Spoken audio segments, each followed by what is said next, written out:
जो मेढक होता है ना, मेढक के ऊपर आप खौलता पानी डाल दो 100 डिग्री का,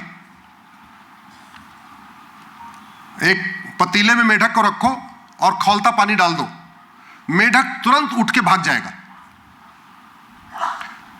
मेढक पतीले में बैठा हुआ है, पानी ठंडा रख दो और नीचे से गैस से धीरे धीरे गर्म करो तो मेढक भागेगा नहीं, और जैसे 100 डिग्री टेम्परेचर होगा मेढक उसी में पिघल के खत्म हो जाएगा। समझ रहे हैं मैं क्या कह रहा हूं? अफगानिस्तान में हम ऐसे ही खत्म हो गए। हम सोच रहे थे पंडित नंदराम टिक्कू बचाएंगे। 1805 में अफगानिस्तान के प्रधानमंत्री थे पंडित नंदराम टिक्कू। अब आप सोच सकते हैं कि पंडित नंदराम टिक्कू अफगानिस्तान के प्रधानमंत्री थे, इसका मतलब सारे हिंदू रहे होंगे वहां पे। आज कोई बचा है क्या? न हिंदू बचा, न जैन बचा, न बौद्ध बचा, न सिख बचा, न ब्राह्मण बचा, न क्षत्रिय बचा, न वैश्य बचा, न दलित बचा, कोई नहीं बचा। और पंडित नंदराम टिक्कू ने बहुत विकास किया, खूब बावड़ियां बनवाई, खूब तालाब बनवाए, धर्मशालाएं खूब बनवाई, कुएं खूब खुदवाए। उस समय विकास का मतलब यही होता था। आज का विकास हाईवे, एक्सप्रेसवे, एयरपोर्ट है, उस समय का विकास यही होता था, कुआं बनवा देना, बावड़ी बनवा देना, धर्मशाला बनवाना, यही होता था। 1805 में पंडित नंदराम टिक्कू इतने प्रभावी थे, इतने पॉपुलर थे, अपने चेहरे का सोने और चांदी का सिक्का चलवा दिया। 1807-8 में अफगानिस्तान में जो सिक्का चलता था उस पे वहां के प्रधानमंत्री नंदराम टिक्कू का चेहरा लगा हुआ था, उन्हीं की फोटो लगी हुई थी। और 1815 में उनको खदेड़ दिया, परिवार सहित भागे और कहां गए पता ही नहीं चला। और उसके बाद भागे, उसके बाद तो फिर वहां पे धीरे धीरे वो मेढक वाला हाल हुआ। एकाएक गर्म पानी नहीं डाला, थोड़ा थोड़ा थोड़ा थोड़ा करके करते करते करते करते करते करते और पाकिस्तान में देख लीजिए 1947 में एक दिन पहले आडवाणी जी को, जेठमलानी जी को, मनमोहन सिंह जी को, इंद्र कुमार गुजराल साहब को एक दिन पहले भी नहीं पता था कि कल अपना घर, मकान, खेत खलिहान, दुकान, उद्योग, व्यापार छोड़ के भागना पड़ेगा। अगर पता होता तो कम से कम थोड़ा सोना चांदी लेके भागे होते, क्योंकि ये लोग करोड़पति उस जमाने के थे। एक दिन पहले भी नहीं पता था। पृथ्वीराज कपूर, राज कपूर, सुनील दत्त को, यश चोपड़ा को, प्रेम चोपड़ा को, राज कपूर को, राजेंद्र कुमार को, ये ऋतिक रोशन के दादा रोशन साहब को, देवानंद को एक दिन पहले नहीं पता था कल भागना पड़ेगा। पहले भारत का बॉलीवुड यहां नहीं था मुंबई में, पहले भारत का बॉलीवुड लाहौर में था। भारत में फिल्में यहां नहीं बनती थी, ये इस वाले भारत में केवल नाटक खेला जाता था, फिल्में बनती थी ना लाहौर में। इसलिए 1947 में सारे हीरो, हीरोइन, निर्माता, निर्देशक, म्यूजिशियन, यश चोपड़ा सारे वहीं से आए, इधर होते ही नहीं थे। एक दिन पहले पता होता तो थोड़ी तैयारी करके भागते, लेकिन पता ही नहीं था। बाकी तो छोड़ो, बांग्लादेश वालों को पिछले साल जुलाई में पता था क्या कि अगस्त में भागना पड़ेगा? जोर से बोलिए जरा। नहीं। और भागे कि नहीं भागे? एक जैन साहब मुझे मिले, उनका 5000 करोड़ का कारोबार था वहां पे, कपड़े का बड़ा व्यापार था उनका। लगभग 2000 एम्प्लॉय काम करते थे उनकी फैक्ट्री में, और 25 साल से ढाका में सेटल हो चुके थे, फर्रुखाबाद के रहने वाले। बोले कि 15 दिन तक मैं अपने घर में रहा, अपनी दाढ़ी बढ़ाई, मूंछ मुड़वाया, टोपी पहनी, बच्चों को टोपी पहनाई, और वो 5000 करोड़ की प्रॉपर्टी वहीं छोड़ के भाग आए। मेरा आप लोगों से इतना निवेदन है, इस बात को समझिए, डॉक्टर बदलने से बीमारी ठीक नहीं होती है, बीमारी ठीक होती है दवाई बदलने से। भारत की कोई समस्या लाइलाज नहीं है, भारत की हर समस्याओं का समाधान है। लेकिन मैं एक एक कानूनों की चर्चा करूंगा तो 2 दिन के लिए कार्यक्रम रखना पड़ेगा।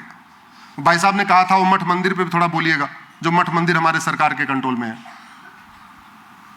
बस इतना आपको कह सकता हूं, एक भी कांग्रेसी कानून छूटा तो सुरक्षा चक्र टूटा। एक भी अंग्रेजी कानून छूटा तो सुरक्षा चक्र टूटा। आपको 100% अंग्रेजी कानून खत्म करना पड़ेगा, 100% कांग्रेसी कानून खत्म करना पड़ेगा, क्योंकि ना अंग्रेजों ने भारत हिंदू सनातन के लिए कोई कानून बनाया, ना कांग्रेस ने सनातन हिंदू और भारत के लिए कोई कानून बनाया। उनकी नीयत में खोट था।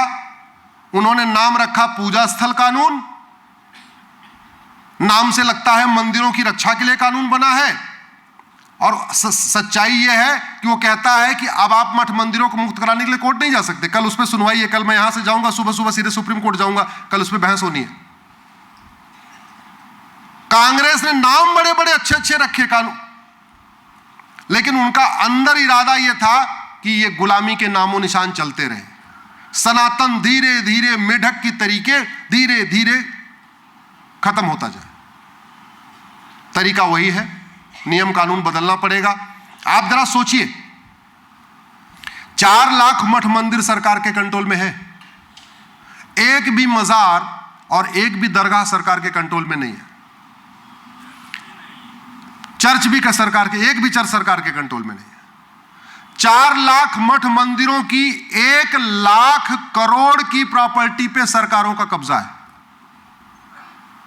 और मस्जिद और चर्च की 1 रुपए की प्रॉपर्टी पे सरकार का कब्जा नहीं। मठ मंदिरों को कंट्रोल करने के लिए कुल 35 कानून चल रहे हैं, 35, और मस्जिद और चर्च को कंट्रोल करने के लिए एक भी कानून नहीं है। आप मुझे बताइए, मस्जिद को मैनेज और मेंटेन करने का टोटल अनुभव कितना है, कितने साल का? 1400। चर्च को मैनेज और मेंटेन करने का टोटल अनुभव कितना है?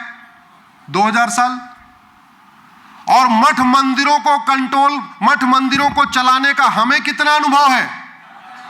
हजारों साल। और सरकार कह रही है कि नहीं नहीं, ये बड़े ईमानदार हैं, ये बड़े अनुभवी लोग हैं, ये अपनी मस्जिद चला लेंगे, ये बड़े ईमानदार हैं, ये बड़े अनुभवी हैं, ये अपना चर्च चला लेंगे, और हिंदू बेईमान है, हिंदू भ्रष्ट है, हिंदुओं को मंदिर नहीं चलाना आता, इसलिए हम मंदिर चलाएंगे। और इसके खिलाफ आवाज उठाना केवल विश्व हिंदू परिषद का कार्य नहीं है, संघ का कार्य नहीं है। इसके खिलाफ आवाज उठाना हर भारतीय का, हर सनातनी का कार्य है। ये 4 लाख मठ मंदिर हमारे फ्री हो जाएं और एक मंदिर में एक गौशाला बने तो कितनी गौशाला बनेगी? 4 लाख। एक मंदिर में एक व्यायामशाला बने, कितने व्यायामशाला बनेगी? 4 लाख। एक आयुर्वेदशाला एक मंदिर में बने, कितने आयुर्वेदशाला बन जाएंगी? 4 लाख। एक मंदिर में एक विवाह घर बने, कितने विवाह घर बन जाएंगे? 4 लाख। गरीब बच्चियों को वहीं निःशुल्क उनका विवाह हो जाएगा। मठ मंदिरों की प्रॉपर्टी पे इतनी प्रॉपर्टी है, लूट मची हुई है। अधिकार दे दिया सांसदों विधायकों को, तुम लूट लो। तो वो कर क्या रहे? वो ये कर रहे हैं, अब नाम नहीं लेना चाहूंगा, गड़बड़ हो जाएगा, ज्यादा कड़वा भी ठीक नहीं होता, कि एक लोकसभा वाले जो सांसद हैं, उनके एरिया का जो मंदिर है उसकी जमीन पर खुद कब्जा नहीं कर रहे हैं, वो बगल वाले सांसद को कह रहे हैं तुम आके कब्जा कर लो, और वो बगल वाले सांसद कह रहे हैं तुम हमारे यहां आ जाओ। समझ रहे हैं आप? ये खेल चल रहा है, इसको कहते हैं मिला जुला खेल। कि पता चला, अब जगह का नाम ले लूंगा तो गड़बड़ हो जाएगा, यहां वाले कह रहे हैं वहां कब्जा कर लो, वहां वाले कह रहे हैं यहां के कब्जा कर लो। ये खेल चल रहा है। ये रुकना चाहिए कि नहीं रुकना चाहिए? रुकना चाहिए, लेकिन आवाज उठाना पड़ेगा, बोलना पड़ेगा, कायदे से बिना बोले होना चाहिए। जैसे डॉक्टर का काम है अच्छी दवाई देना, उसके लिए धरना प्रदर्शन की जरूरत नहीं होनी चाहिए। टीचर का काम है अच्छे तरीके पढ़ाना, उसके लिए धरना प्रदर्शन की जरूरत नहीं होनी चाहिए। ड्राइवर का काम है अच्छी तरीके गाड़ी चलाना, उसके लिए मालिक धरना प्रदर्शन थोड़ी करेगा।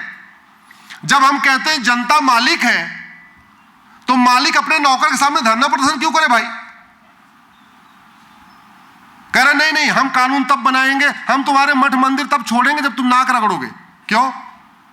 इसलिए इसके लिए आपको सांसद बनाया था क्या? और वैसे भी कोई व्यक्ति जीतने से सांसद विधायक नहीं बनता, याद रखिएगा। कोई व्यक्ति 10 लाख वोट से भी जीत जाए, कलेक्टर उसको सर्टिफिकेट भी दे दे जीतने का, तब भी वो सांसद विधायक नहीं होगा। वो सांसद विधायक तब बनेगा जब वो संविधान की शपथ ले लेगा सदन में जाके।